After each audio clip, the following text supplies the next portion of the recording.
I just feel like I need to rant about a few things. The first thing, y'all know we were talking about the whole Monet McMichael's boyfriend being a Dusty going on that podcast, and now there are more people coming forward with stories about him, specifically this one girl on TikTok. It's this girl, Maddie Webb. An influencer who I'd met a few times reached out to me and was like super kind, super friendly, like, hey Maddie, I'm here for you, like I know you've been going through it, blah blah blah. Also, there's this like camping collab that I have if you want to like do like a little camping excursion. I made it so abundantly clear I was not there for anything like romantic in any way, with someone who seemed like really kind and friendly and like emotionally intelligent. So like he was like, I want to hear everything about you. The second I get in the car, it was like total tone shift. He barely talked to me at all. I feel like it was made very clear to me up front that he was expecting something that I had kind of made clear wasn't going to happen, but he still expected it to happen anyways. And then when he realized it actually wasn't going to happen, he was really upset about that. And then for like a few days, I had to sit there basically in silence, like hiding in my tent from him. He also brought his dogs, and this is the most jarring part. He brought his dogs, and for days I watched him be extremely abusive to these dogs. Basically just stories about how he's not a good person, and this whole I'm so woke, I'm not like other guys thing is an act. I just want to say off rip, I always got bad vibes from him. And even when everyone was on his D, oh my god, more men like this is what we need, he's making a flower bouquet, yes, no toxic masculinity. I just got a bad vibe from him. I never liked him. And I just, any male influencer like that, I am not going to like, because I said this in my last episode, but male influencers in general, why are you an influencer as a man? And especially his content, it's very geared towards females. And I just feel like that can be very predatory, low-key. But of course you're going to disguise it as like, oh my god, I'm not like other guys. Of course, all alleged, and I don't want to say he's an abusive partner. I don't know, obviously. But I will say in that book, Why Does He Do That?, which talks about abusive men. And in one of the first chapters, it goes over all the different types of abusive men. One of the types is a guy like that, who's very, like, I'm not like other guys. And when I first read this, it reminded me of a lot of men in the vegan community. Because, you know, they think because they're spiritual or vegan, it's like, oh, well, I could never be like... It's like I can't be abusive or I can't take responsibility for any of my actions because I'm not this like alpha, super macho, aggressive guy. Like I'm just not like those other guys. Like you should be grateful that I'm not like those guys. But they're like worse because it's very subtle and almost harder to realize when they're being abusive because they do have that layer of like, no, like I go to therapy, like no, like I'm so spiritual, no, like I'm just doing what I eat in a day. And again, I don't know about this girl's relationship, and hopefully he is a good partner, but it's just very sad how often, and I feel like all the recent episodes have just kind of been about this, but I feel like it's just been very relevant recently. There's been so many different examples of things that I want to talk about. I hope this girl breaks up with this guy. He will only hold her back. And especially if, you know, all of this stuff is already going on and it's like you don't want to wait around until there's something really crazy that someone exposes him for, and then you're involved because you're his current partner and you're put in this position to defend him, and you ultimately look bad and it damages your reputation and your career. There's so many examples of these guys who are so predatory and take advantage of the fact that their girlfriend is younger and very sweet and wants to be understanding and empathetic. And a lot of men will take advantage of that. And it's just very sad to see all the examples throughout history of, you know, a very strong, successful woman in her career and in her life, and then her boyfriend or partner like ruins it. I just saw this TikTok where it was all the different examples. Amy Winehouse, Princess Diana, Marilyn Monroe, Priscilla. Did y'all watch Priscilla? Frida Kahlo, Britney Spears, Whitney Houston. I say this again, I you know, we can't say what their relationship is like. I think it's just important to keep it in mind, especially when you're young, when you're successful, especially as a woman. A lot of dusties are going to see that as something they can use to their advantage. And they only have their best interest in mind. They do not have yours. And of course, that comes with a lot of manipulation. You know, it's not like you go into a relationship like that knowing that the guy is doing that. Watch Priscilla. I love that movie so much because it was just such an accurate representation of what it's like to be love bombed. And literally, Sonia and I were watching it together and we're like, oh my god, like, not us falling for the love bombing, because just the way she does the music and like the lighting in those first scenes when, you know, they're like in that love bomb honeymoon stage right before the abuse starts. Oh my god, like, this feels so good. And then it just turns, but then you're already sucked in too far to, you know, really end things or recognize what's happening. I've just seen so many examples of this, you know, both in my personal life and in media, and, you know, through these historical examples as well. And I think that's why it's so important for us to, you know, do what we can in our own lives, and that's educate ourselves on what abuse and manipulation looks like, and look at these really tragic examples, and then also just within ourselves, put ourselves first and have very high standards, and work especially on being unapologetic about our standards, not people pleasing, and really placing our own opinion of ourselves above anybody else's. I know it was like a silly story time, but I can't remember if it was last week or 2 weeks ago when I told the story of like that party I went to where I was doing, it was like sprinkle tips, but it was honestly like how to weed out a narcissist, or like how to let a manipulator know that you're not going to be a victim, that you're not going to fall for the bullshit. That's like how subtle it can start off, you know? And it's just really important, I think, especially as a woman, especially as a young woman, to build that strength within yourself, because guys like that will especially get you when you are already kind of feeling insecure or vulnerable, or maybe you're going through a hard time. They can feel that, and they know that you're more likely to fall, again, for the okie doke, for their strategies. And so it's just very important to be strict. It just breaks my heart that there's so many examples of this, you know, both with public figures, historical figures, and then I'm sure you can even think of examples in your own life. And I know, you know, the sprinkle tips, a lot of it is funny and a lot of it is like, oh, like how to get a sugar daddy and this and that, but I'm really just such a fan of her because I just love how much she advocates for women putting themselves as the priority and not falling for bullshit and having high standards, because for so much of our lives we are taught the opposite of that. And most of the examples that we see, and I know I've said this so many times, but most of the examples we see in media and in our own lives even are of the opposite. And, you know, putting everybody else first and people pleasing and wanting to believe in love, therefore we believe in so many lies. And I'm not saying that like love doesn't exist, but it's like important to have concrete evidence of that before you believe it in that romantic sense, rather than just believing somebody's words. Yeah, we don't know what kind of boyfriend he is, but we can kind of like see. And even though this is alleged, whatever, I just really hope that that girl like ends things, because she just seems so sweet and full of life. Every time I see one of her videos or one of her TikToks, I'm like, this girl has it. Like, you know, like she got it. Also, and I know I've been talking about relationship stuff a lot in the past couple weeks, but just one more thing. I think it's weird when people are like, why are you single? As if it's like being in a relationship is the end all be all. I just think it's so important, again, especially as a woman, to be good on your own and to know what you like and what you don't like and be on your own type of time, and just create your own life separate from someone else. And of course, we want to avoid a toxic relationship, an abusive partner.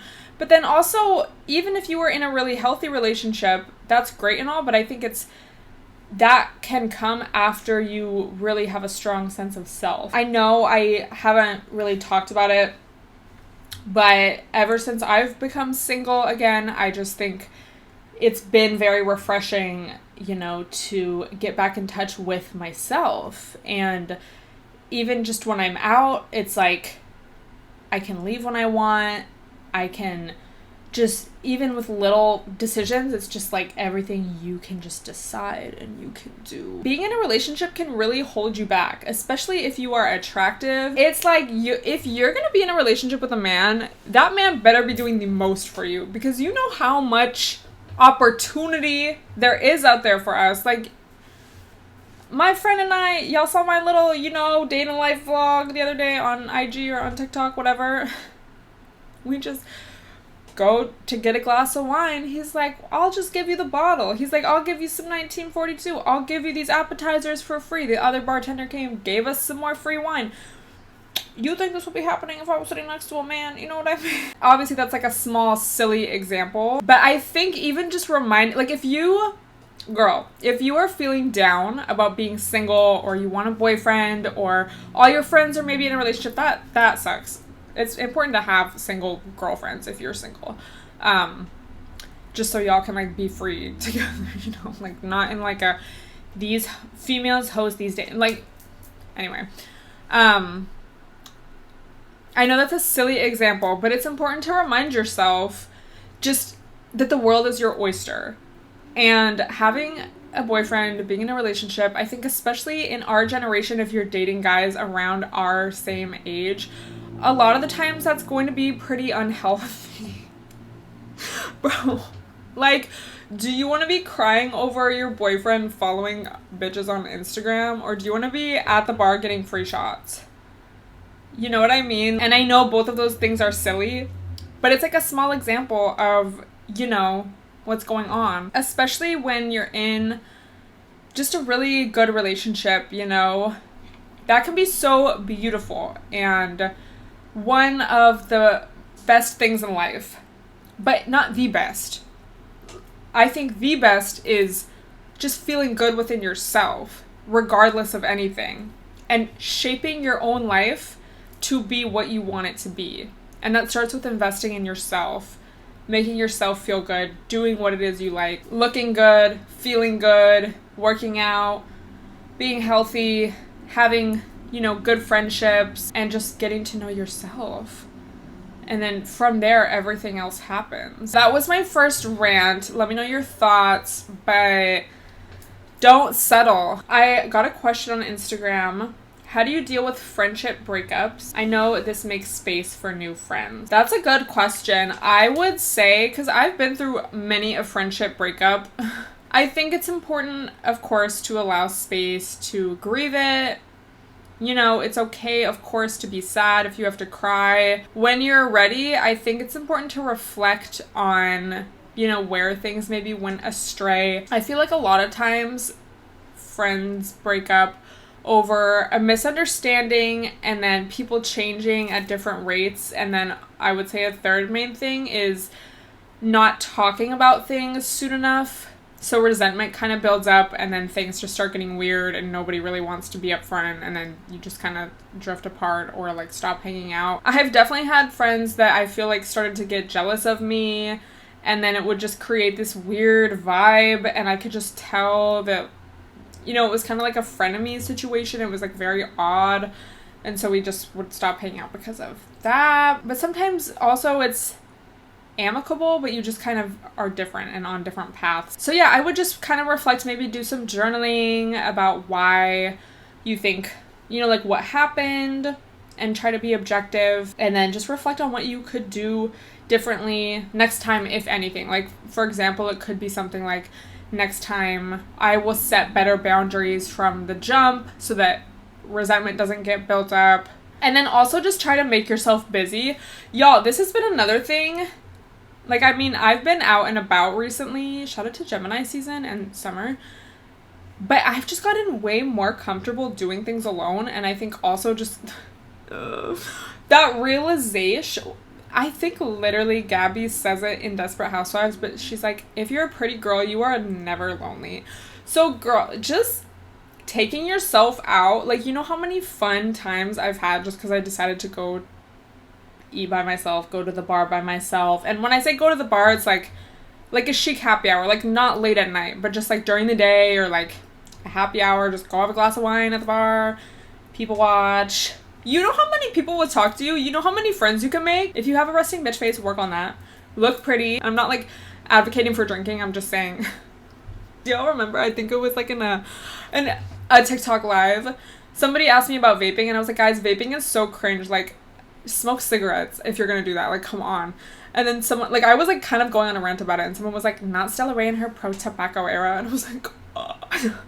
No, like, don't smoke, but like, don't vape. Like, vaping's so cringe. Anyway, so my point being, once you do that a couple times and you start making friends, you will realize how much fun there is to be had. And then you will just start to make friends and just have fun on your own and realize like, oh, I'm where the fun is. Like, you know, because you know what's also the worst is when you're like in a group of girls and then they're all kind of like being weird towards you and you're kind of like suddenly left out of the group, and then the group's like hanging out without you, and it's like but then it's like, damn, like I used to hang out with them all the time, what do I do with all this time? So like, keep yourself busy, because if you are just in your house sad all the time, obviously you're gonna be sad. But if you're like going to the gym, getting your steps in, exploring new coffee shops, going to happy hour, getting enough sleep, going to the library, reading new books, you know, doing some new hobbies, you will fill your time, and you won't have time to be like, oh my god, because obviously there's like feeling your emotions, like being sad about something, but if you're like dragging it, it's like, girl, you just need to get out of the house. One of the best things is going out by yourself. It's so fun. I told y'all about the oyster guy. I told it in a vlog, but y'all, I just always think about this, and like there's been other examples since then, but this was one of the first times I'd really like gone out by myself. I had plans like later, so my plan was like go to the Apple store, drop off my computer because it needed to be fixed, and then I was just gonna like gander the area before like going. So I was like dressed really cute, had on my heels, full makeup. At this time, I also had started to watch Shira 7, and it was like when I first was really heavy like watching her, so I just remembered her being like, yeah, like look cute everywhere you go. And now it's like I will always do these tips. Let me tell you, the experiences have been way upgraded. Like, I look back at what I used to wear out in public, like in LA especially, and I mean the vibes are different there, it's like more casual, but I'm like cringe. Anyway, I looked super cute, and everywhere I went, people were being so nice to me. So I was kind of like, ooh, like, these tips are working. And so everyone was like complimenting my perfume. Like, everyone was just being so sweet. I was like, I'm just gonna take myself out on a little date before my plans later. So there's like people on dates. It's like, I'm literally not thinking anything. Like, I'm just literally like, yeah, whatever. I wasn't even really talking to the bartender. Like, it was just, I don't know.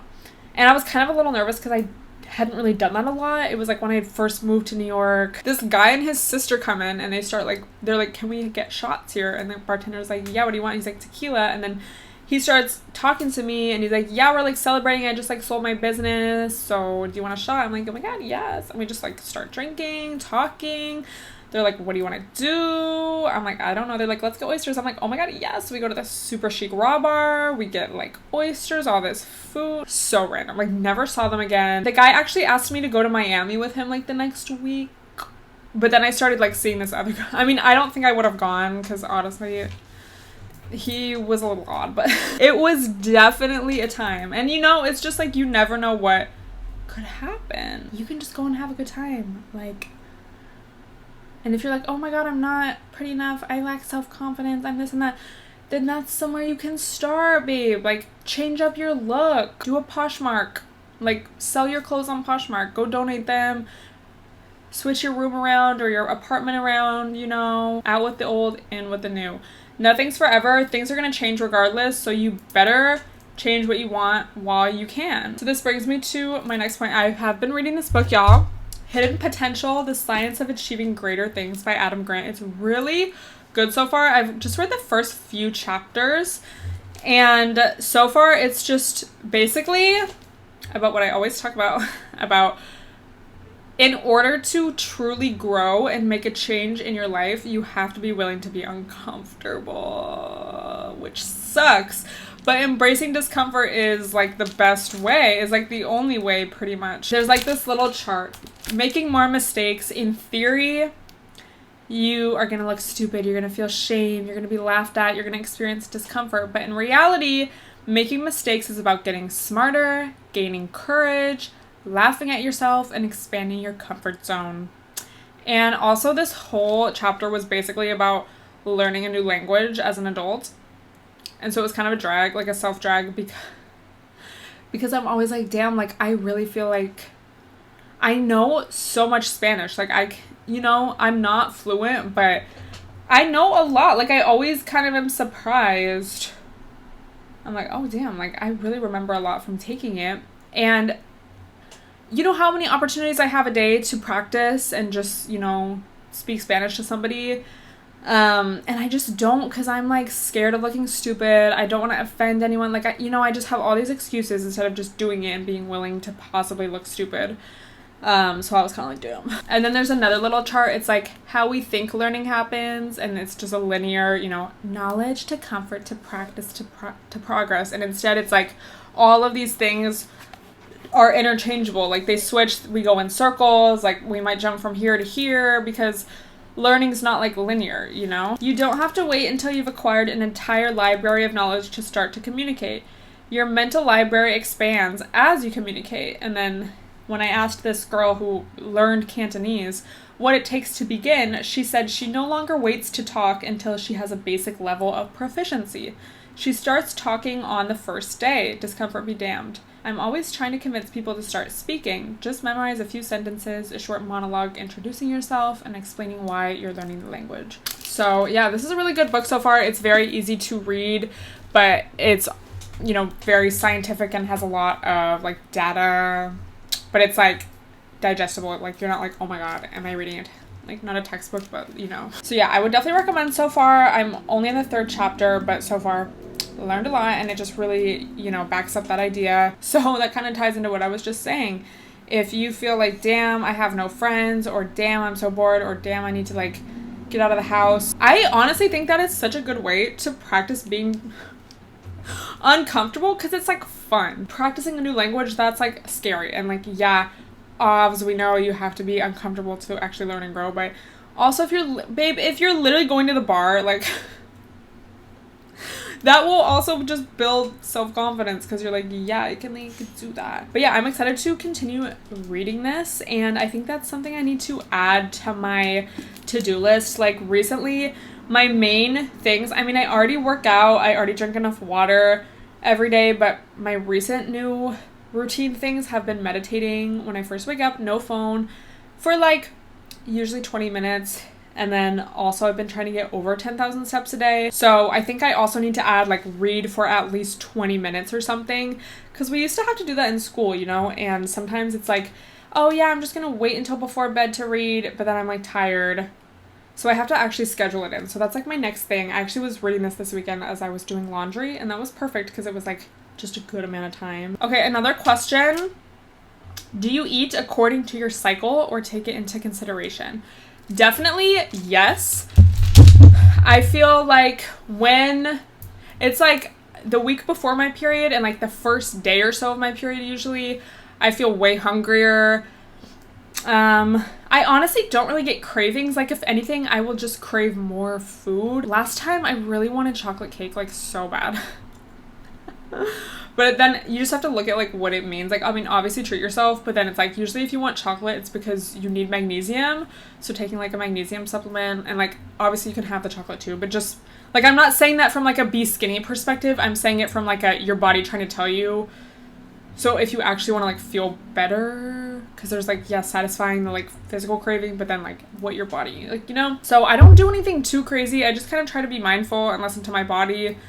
And I feel like that's the case just in life. But yeah, also just with working out and stuff, it's like I won't push myself as hard and I'll just listen to my body. Like I won't intentionally avoid the gym unless I literally feel like it. So that is going to be all we discuss this week. I hope you guys enjoyed this week's episode. Let me know what you want me to discuss in next week's. Let me know your thoughts on anything down below. And I will talk to you guys next week. Bye, everyone.